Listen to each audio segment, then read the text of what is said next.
Bonjour, donc on se retrouve aujourd'hui pour la suite du tuto consacré au rack extension Antidote, le deuxième volet où on va voir des fonctions de base, notamment sur le chargement des patchs, la polyphonie avec les modes, les gâteaux mono, le pitch, la molette de modulation, l'aftertouch et également donc voir comment on peut utiliser ce module, ce rack extension comme source d'effet, comme si c'était un module d'effet. Alors, on va charger notre Antidote. Voilà, par défaut, il nous met un son. Alors ici, au niveau du chargement des patchs, c'est comme n'importe quel autre module de Reason, hein, vous êtes familiarisé avec son utilisation. Soit vous cliquez ici, vous avez les instruments principaux qui sont réunis comme ceci, soit vous ouvrez la fenêtre du navigateur et vous allez chercher vos patchs. Par défaut, dans la liste que vous avez vue, c'est ceux qui sont extraits, on va dire, des dossiers, mais qui sont néanmoins classés en fonction d'une typologie. Ici, vous avez tout ce qui est les sons arpégiés, de basse, d'accords, les drums, les gates avec des micro-coupures, les keys, les leads, les pads avec les sons de nappe et les effets, en fait. Hein.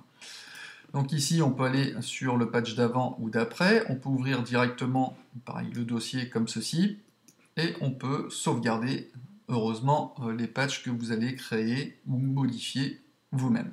Ici, vous avez polyphonie. Alors ici, ça va être assez intéressant.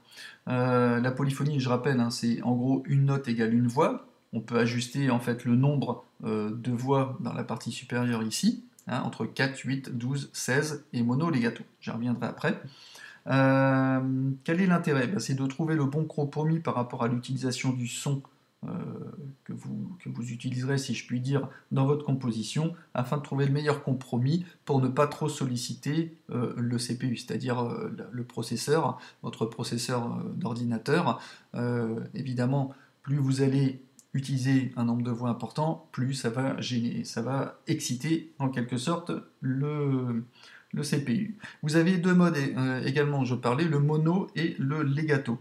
Ici, quand vous activez ce mode-là, c'est qu'on ne peut jouer qu'une seule note à la fois. Même si vous maintenez un accord, c'est la dernière note jouée qui sera entendue. Alors, ça va être intéressant d'ailleurs dans ces modes-là d'utiliser le glide qui va vous permettre de faire en quelque sorte une transition sonore entre les deux notes de façon à ce que ce ne soit pas trop abrupt. Je vais vous donner un exemple. Là, je les joue, elles sont bien distinctes toutes les deux. Si je mets un glide, vous verrez, je vais volontairement l'accentuer, vous aurez une transition lisse entre les notes.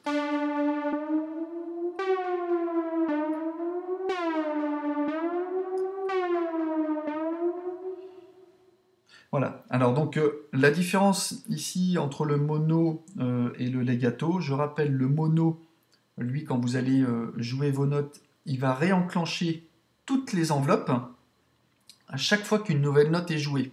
À la différence du legato, lui, qui va garder la continuité de l'enveloppe. Quand vous allez passer d'une note à l'autre, il va poursuivre en fait son cheminement au niveau des enveloppes, alors que si vous êtes en mono, il va reprendre le cheminement de l'enveloppe, du chemin sonore avec les enveloppes depuis le début de chaque note jouée. Alors ici, bon, je vais revenir par défaut là sur 8. Je vais enlever le glide. Vous avez le pitch. Alors le pitch, c'est comme tout module, c'est la molette qui change la hauteur d'une note ou de plusieurs notes qui sont maintenues dans un accord. Ces valeurs sont exprimées en demi-ton. Elles sont d'une valeur par défaut de -2 vers le bas et de +2 vers le haut. Vous avez la possibilité de changer ces valeurs ici, up et down, derrière le rack. Je rappelle. Quand vous lâchez la molette, elle revient au centre, comme sur un clavier maître ou un contrôleur de surface. Ensuite, vous avez la molette de modulation. Alors cette molette, vous avez la possibilité de l'ajuster. vous l'avez peut-être également sur votre clavier maître. Cette molette, elle va vous permettre de charger un ou plusieurs paramètres sonores qui lui sont assignés, hein, si je puis dire. Ça va donner rapidement un changement dans la sonorité, une nuance, surtout lorsque vous jouez en live. On va pouvoir affecter par exemple ce qu'on veut depuis la source de la matrice. Par exemple ici, je vais sélectionner le mode wheel, hein, molette de modulation, suivant un certain dosage. Je vais le mettre au maximum exprès pour qu'on entende bien le résultat. Et je vais dire, tiens, je vais bouger la molette de modulation et je vais jouer sur le filtre de coupure. On va voir ce que ça va donner.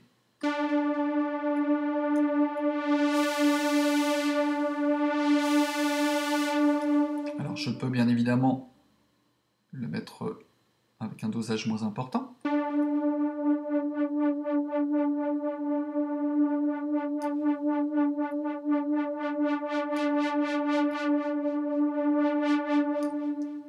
Je peux l'utiliser directement, non pas avec la souris, mais avec mon contrôleur.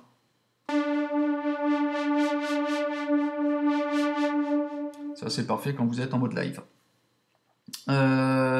Après, on a... Alors ça, je vais le supprimer. On revient sur les petits tirets pour désaffecter. On reviendra après hein, pour l'explication de la matrice, comment ça fonctionne, même si vous en avez déjà une bonne idée. Après, on a l'aftertouch. Alors, l'aftertouch, c'est quoi? Alors, ici, vous n'avez pas accès à un réglage par rapport à l'aftertouch, tout simplement parce que l'aftertouch, c'est une option qui est de plus en plus courante maintenant dans les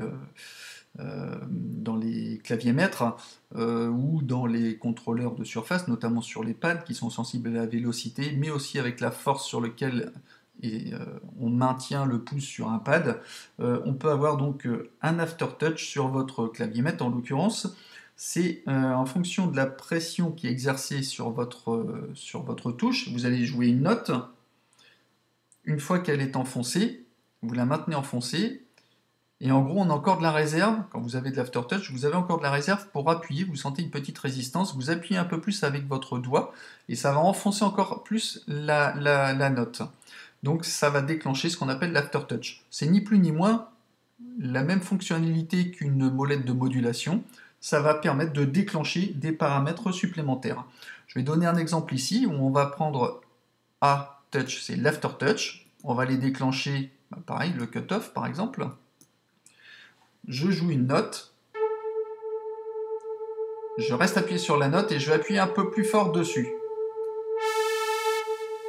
Vous voyez ? Vous entendez, ma note, elle est toujours maintenue, sauf que quand j'exerce une pression un peu plus forte, je déclenche mon aftertouch, avec bien évidemment le paramètre qui lui est assigné. On va prendre un autre exemple, par exemple avec ici un LFO assigné à un aftertouch. Le LFO1, aftertouch, et je vais dire, ben tiens, je vais jouer sur le, pareil, sur le filtre cutoff.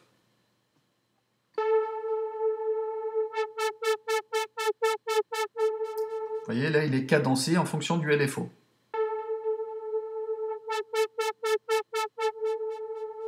J'exerce une pression plus forte. Je vais pouvoir, par exemple, l'affecter, je sais pas, là j'ai mis au cutoff, je peux le mettre au niveau ici du pitch.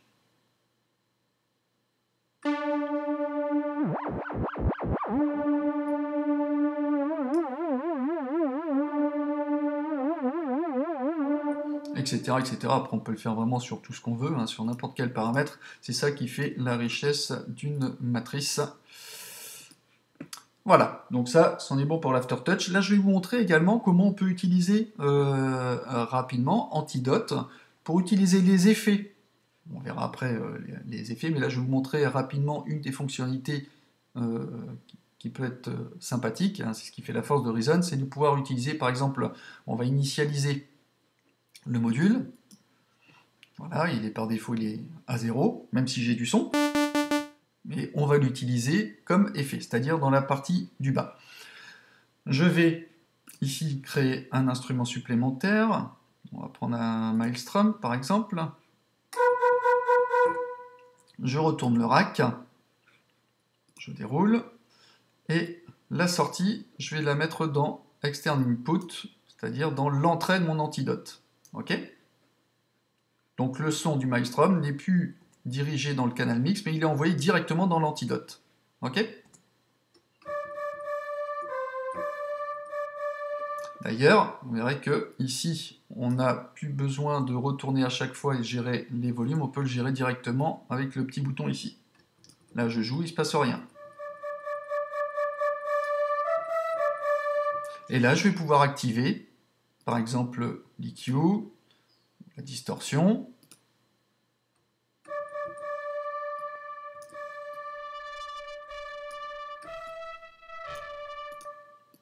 le phaser,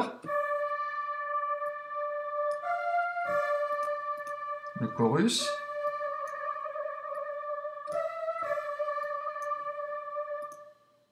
on va prendre un reverb,